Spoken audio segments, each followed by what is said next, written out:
Hello and welcome to Tracy Momi Reads. Today I am back with another book review. Today I'm going to be reviewing Fake It Till You Bake It by Jamie Wesley. Fake It Till You Bake It. And this book was such a departure from books that I have been reading as of late.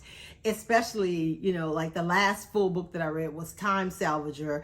And it was so much going on in that book with the futuristic, dystopian society, all the terminology, the world building, the plot, the characters. It was just a lot, as a reader to kind of keep up with everything that was going on. And so I wanted something that was totally opposite, a total departure from that, just a quick, light, entertaining read. I guess you could kind of put this in a category of like a beach read. And I picked this up at Half Price Books just based on the cover alone. And then when I read the blurb on the back, I was like, oh, okay, this may be, the direction I want to go in for my next read. The problem for me was I have gotten so used to reading books that do, kind of have me on edge that I was just like flipping the pages going, well, when's the drama going to start? When's this going to start? So that was like the only downside, because it's a contemporary fluff romance type book, and it follows two main characters, a reality star named Jada and a football player / cupcake shop owner named Donovan.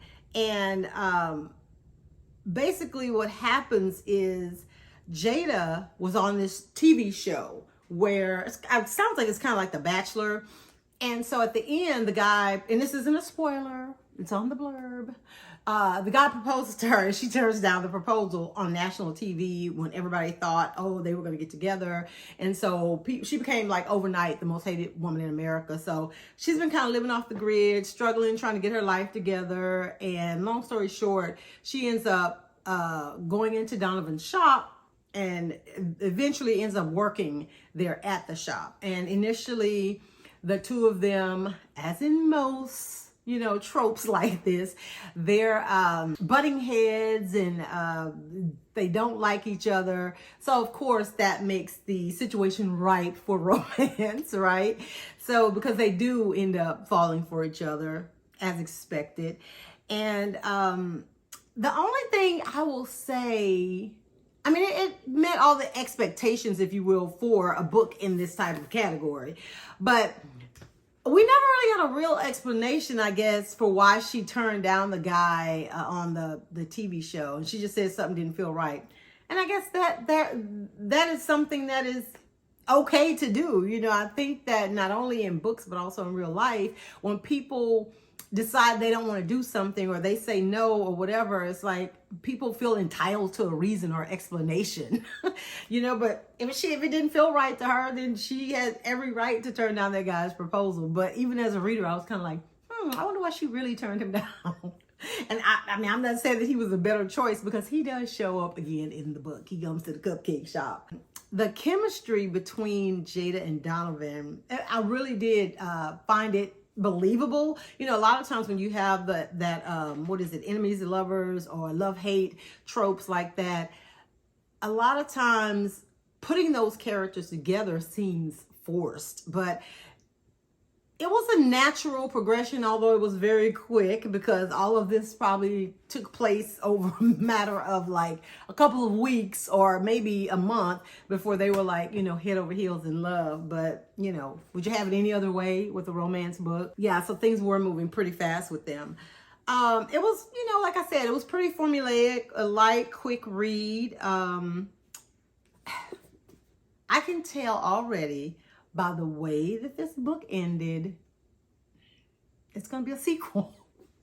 Why have I been doing that to myself lately? I just keep picking books where the author is just not done with the characters or not done with the story. But the reason why I scream sequel, not only because of like the last line or whatever in the book, but also because there are like three guys that, they're football players that own the shop together. And we were given like little nuggets from each of their lives. So I'm sure the next book is probably going to follow another one of Donovan's friends from the cupcake shop with a woman, and then the last one's going to be the third guy with a woman, where they kind of wrap it up. I mean, that's where I see it going. I would be really surprised if that didn't happen. Oh, and to backtrack, the other thing that I found to be interesting, and I'm reading a book right now, and I'm wondering if it is just something kind of in the romance genre that authors do, but the characters like always seem to have this teeming insecurity that the person they're with isn't going to think they're worthy, and they do things to sabotage the relationship. And that happened in here. It was, I won't even lie, it was annoying. But then you have to go back and realize, I think these characters are like in their late 20s or early 30s. You know, I probably was like that myself when I was their age. So very quick, lighthearted read with some romance, a couple of steamy scenes, perfect to take on vacation or, you know, out by the beach or out by the pool. Fake It Till You Bake It by Jamie Wesley.